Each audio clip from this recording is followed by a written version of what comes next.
Hello guys, today I'll be comparing Admiral Little Box versus Sterling Insurance and I'll be going through their strengths and weaknesses and what should enter on which black box car insurance is more worth it for you.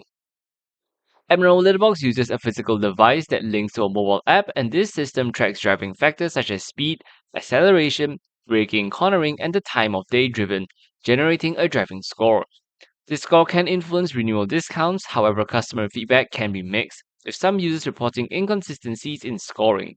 Challenges in improving their score despite safe driving and occasionally unexpected policy cancellations due to poor perceived driving data.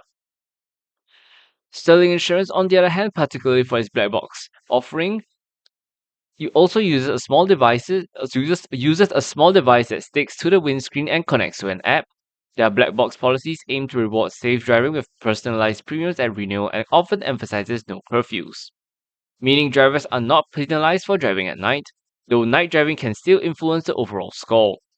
Sterling's black box generally monitors speed, acceleration, braking, cornering, and mobile phone usage, and some reviews indicate competitive pricing and good customer service for Sterling, though specific black box policy reviews are less common than for Admiral.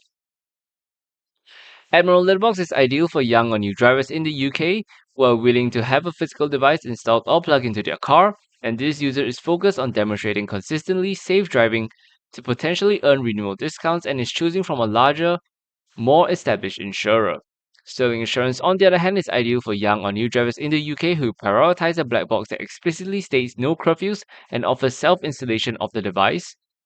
This user seeks a personalized premium based on driving skill and may prefer an insurer that also offers other types of car insurance policies. I hope this video helps and thank you for watching.